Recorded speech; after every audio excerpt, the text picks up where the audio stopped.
Hello everyone, good evening जी। कैसे हो आप सब? आई होप अच्छे होगे, बढ़िया होगे। तो जी मेरे चैनल होम के निशा में आप लोगों का स्वागत है। तो जी आज का व्लॉग स्टार्ट हो रहा है, संडे इवनिंग है। और जब खाने में मेरे को कुछ समझ नहीं आता तो नाश्ते वाला खाना मैं इवनिंग में डिनर में बना लेती हूँ। तो जी सबकी फरमाइश थी, मम्मी को बहुत अच्छा लगता है पोहा, तो उनकी फरमाइश को देखते हुए मैं बना रही हूँ पोहा। और पोहे में मैं ऐड करूँगी आलू, जो कि कोई नहीं डालता बट मेरे को अच्छे लगते हैं तो मैं डाल देती हूँ। और आलू ना मेरे को ऐसे नहीं डालने, मैं इसको देसी घी में फ्राई करूँगी, मतलब हल्के क्रिस्पी से भूनने हैं, फिर इसके बाद सारा सामान इसमें ऐड करना है।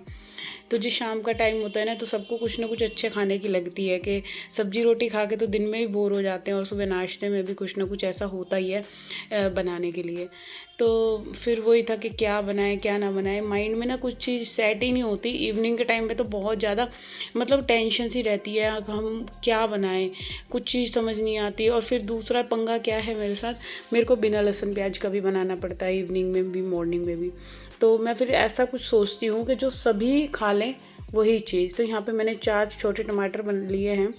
तो पोहा मैक्सिमम सारे जने खा लेते हैं, दोनों बच्चे भी खा लेते हैं, मम्मी भी खा लेती हैं, और हस्बैंड जी भी खा लेते हैं। तो बस यहाँ पोहे में मैं ये 4 टमाटर ले रही हूँ, और 4 टमाटर के साथ मैंने 3-4 हरी मिर्च कट करी हैं। और उधर ना मैंने अभी पोहा धोना है, तो पहले मैं सोच रही थी आलू को ना मैं कढ़ाई में डाल देती हूँ। तो जब भी मैं किचन में काम करती हूँ, आप लोगों को पता ही है, मैं मतलब किचन का काउंटर गंदा नहीं होने देती, बार बार ना कपड़ा मतलब हाथ मारती रहती हूँ। तो यहाँ पे ये पैकेट ले आए थे, और बिल्कुल साफ़ ही होता है ये वाला पोहा पैकेट वाला। तो बस अब इसको ना ज़्यादा हमने भिगोना कुछ नहीं है, बस साथ के साथ धो के ना छन्नी में रख दूँगी, और ऐसे रखने से वो ऑटोमेटिकली गल जाएगा। फिर बस बनाना मतलब जब तक ये कढ़ाई के सारे ये सब वेजेस भुनेंगी ना, इतनी देर में वो मामूली सा जैसे उंगली से भीगने लायक हो जाता है ना, तो बस ऐसे ही इतना ही भिगोना पड़ता है, ज़्यादा देर नहीं। और ज़्यादा देर अगर कभी भीग जाता है ना मेरे से, फिर तो वो इतना घुटा हुआ सा बन जाता है, बिल्कुल भी अच्छा नहीं लगता। तो यहाँ पे ये आलू मैंने धो लिए थे, और कढ़ाई में राई डाल दी है मैंने, और अब डाल रही हूँ मैं आलू। और मूंगफली ना मेरे पास भुनी हुई रखी हुई है, तो वो नवरातों में मैंने जो भुनी थी ना, तो वो वाली मूंगफली मैं इसमें डाल दूँगी। तो जी ये मैं ना मटर लेकर आई थी, तो मटर को भी मैंने डाल दिया, और आलू के साथ ही ना देखो मटर भी गल जाएगी।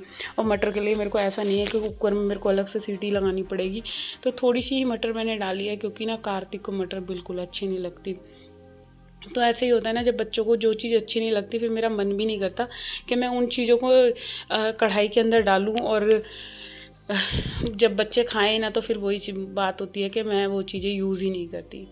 तो चलिए यहाँ पे ये मेरा आलू भी आप देख सकते हैं, ऐसे ही बस घी में ना मेरे को इसको भूनते रहना है, मतलब जब तक वो कहते हैं ना एक बार टूटने ना लग जाए, जैसे मैं पोनी मारूं तो बिल्कुल टूटने ना लग जाए, इतना इतना मुझे भूनना है।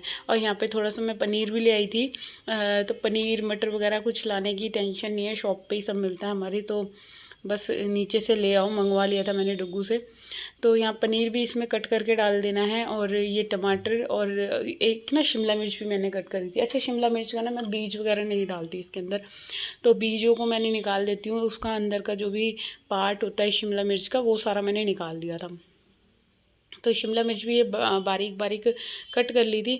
तो अब बस जब देखूँगी कि इसमें आलू भुन गए हैं, फिर इसके बाद में ये सारे टमाटर वगैरह ये डालूँगी, और फिर इसको ना मसाले डाल के मैं कम से कम 5 या 10 मिनट, जब तक टमाटर नहीं गलते, हाँ इतनी देर मेरे को ढक के रखना है, क्योंकि कच्चे टमाटर होंगे तो मैं वो खाने में भी स्वाद नहीं आएगा, है ना। तो इसी वजह से फिर मैं डालूँगी भी नहीं। तो ये आप देख सकते हैं कि बिल्कुल अच्छे से भुन रही थी ये सारी चीज़ें, और बार बार ना देखो बीच बीच में चलाना पड़ता है, क्योंकि ये लोहे की कढ़ाई ना थोड़ी सी मेरी हल्की हो रही है नीचे से, तले पे से, और फिर इसी वजह से मेरे को चलाना पड़ता है, कहीं लग ना जाए, बीच बीच में मैं इसको चलाती हूँ। अच्छा, सिल्वर की कढ़ाई में भी बना सकते हैं, बट सिल्वर की कढ़ाई में क्या है कि चिपकता ज़्यादा है, लोहे की कढ़ाई में कम चिपकता है। और लोहे की कढ़ाई में बहुत सी चीज़ें ऐसी होती हैं ना, बहुत बढ़िया बनती हैं और भुनती बहुत अच्छी है। तो यहाँ पे इसमें मैंने सारे मसाले डाल दिए हैं, और मसाले कुछ भी ऐसा कुछ खास नहीं है, सूखा धनिया है, लाल मिर्च है, हल्दी है, अपनी मतलब इच्छा के अनुसार आप कुछ भी डाल सकते हो, और थोड़ा सा गरम मसाला है, और थोड़ा चाट मसाला, और मामूली सा अमचूर, और मेरे को इसमें थोड़ा सा घी कम लग रहा था तो वो भी डाल दिया। तो ये देखिए, ये मैंने मतलब धो के रख लिया था पोहा, और अभी ये ना रखे रखे थोड़ा सा टाइट हो गया, अभी चलाऊंगी ना तो सब मिक्स हो जाएगा। तो इसमें मैंने एक लेमन डालना है, वो भी मैं निचोड़ रही हूँ, क्योंकि अब मैं जब मिक्स करूँगी ना तो सब जगह सारे मसाले वगैरह सब मिल जाएंगे। तो इसमें नमक भी अभी ऐड करूँगी, और इसमें ना मैं एक चीज़ और करती हूँ, आधा चम्मच भूरा डालती हूँ। आप भी कभी बना कर देखना, थोड़ा सा भूरा, मामूली सा, 1 चम्मच या आधा चम्मच डालना, जितना आपका पोहा हो उसके हिसाब से, और फिर बनाना, और इतना स्वाद आएगा ना, बिल्कुल गुजराती स्टाइल पोहा बनता है। तो जी ये मैंने डाल दिया इसमें बूरा, और अब इसको हमें खूब भूनना है अच्छे तरीके से। और यही होता है कि जब तक चीज़ें हमारी अच्छी से नहीं भूनती तो तब तक हमें इसमें मज़ा नहीं आता। और इसमें ना मैंने मूंगफली भी ऐड कर दी थी, और आप चाहें तो इसमें किशमिश और बादाम को मतलब भून के आप डाल सकते हैं। तो अभी फ़िलहाल बादाम मैंने भून नहीं रखे थे, तो इसी वजह से फिर डाले भी नहीं मैंने, क्योंकि अगर वैसे ही बादाम डाल दो ना वो स्वाद नहीं आता। जो भुना हुआ, जो घी में रोस्ट करा हुआ डलता है ना, उसका स्वाद अलग होता है। तो जी आप देख ही सकते हैं, अभी ये इस कम से कम मेरे को 10 से 15 मिनट मैंने इसे चलाया था, मीडियम टू लो फ्लेम पे। और इतना चलाया था कि बस बिल्कुल क्रिस्पी क्रिस्पी सा हो गया था ये, बिल्कुल एकदम मतलब कि सूखा सूखा सा नहीं, जैसे हो जाता नमकीन की तरह, बिल्कुल इतना भुन गया था, इतनी अच्छे तरीके से। और बहुत ही टेस्टी बना था, मैं बता नहीं सकती आप लोग को। और ये पूरा बन के रेडी हो गया, तो सबसे पहले कान्हा का भोग लगाऊंगी, और फिर नीचे दोनों जनों को देकर आऊँगी, मम्मी को भी, हस्बैंड जी को भी, और बच्चों को भी दे दिया था। तो नहीं, ये सब देने के बाद मैं फिर गई थी, मार्केट गई थी, क्योंकि मेरे को सब्जियां लानी थी। कल से बच्चों का स्कूल है, मंडे है, और दोनों बच्चे स्कूल जाएंगे। तो अब तो बस यही रहेगा कि बच्चे स्कूल जाएंगे, फिर रात को ही मेरे को सब्जियां ला ला के रखनी पड़ेंगी, क्योंकि मॉर्निंग में इतना टाइम होता नहीं है कि कुछ सब्जी मतलब कि सुबह सुबह काटी जाए। तो यहाँ मैं करेले भी ले आई थी, और करेले मेरे को मिले थे 40 के, आधा किलो करेले मिले थे। तो बिल्कुल ठीक थे, फ्रेश लग रहे थे मेरे को। मैंने कहा चलो बना लेते हैं, सीज़न का सबसे फर्स्ट टाइम मेरा करेला बनेगा। अभी तक मैंने करेला ट्राई नहीं करा है, और आमी भी लेकर आई थी। तो यहाँ पे पहले मैं करेले को ना रात को ही कट करके रख देती हूँ, क्योंकि इसमें नमक वगैरह डाल के इसकी कड़वाहट निकल जाएगी। अच्छा, इन वाले करेले को ना ऐसा नहीं होता कि आप धूप में रखो तो कड़वाहट निकलेगी। अगर एक रात या कई 3-4 घंटे के लिए आप नमक लगा कर भी रख दो, तब भी इसमें से कड़वाहट हट ही जाती है। और अच्छे से धो के फिर बनाऊंगी। तो अभी मेरे को भिंडी भी यहाँ काटनी है, और उससे पहले ना अभी ये किचन में जब मैं वेजिटेबल वगैरह सारी लेकर आई थी, तो पूरा किचन मेरा बहुत ज़्यादा मैसी हो गया था, जो कि आप देख ही सकते हैं। तो यहाँ पे जब ये सारी वेजेस कट गई थी, फिर मैंने इसके बाद ये बर्तन जो धो के रखे थे ना, इनको भी अब मैं लगा रही हूँ। और रात को भी देखो, मॉर्निंग में जैसे काम होता है वैसे ही इवनिंग में होता है। और लोहे की कढ़ाई का ना एक है कि आपको बिल्कुल इस तरह से पोंछ के रखनी है, बिल्कुल भी ना उसमें कहते हैं कि जंग टाइप ना लगे, क्योंकि हल्का बहुत भी सीलन सी आ जाती है ना, तो फिर वही रहता है कि कढ़ाई जंग लग जाती है। तो बिल्कुल मॉइस्चराइज़ नहीं होनी चाहिए, और पोंछ कर बिल्कुल ढंग से फिर रखती हूँ मैं कढ़ाई को। और ये जहाँ सारे बर्तन हैं इनको भी मैं लगा दूँगी। और ये ना चाय पत्ती का डिब्बा खाली हुआ था, तो जो एंड में थोड़ा सा काला काला बच जाता है ना, उसको मैंने फिर फेंक दिया था, क्योंकि चाय में ना वो टेस्ट भी नहीं आता जब उसका एंड का थोड़ा सा 1 चम्मच के करीब बरबूदा सा था, वो भी मैंने फेंक दिया था। और अब मैंने इसमें चाय पत्ती फिल कर दी है, चाय पत्ती वाले डिब्बे में।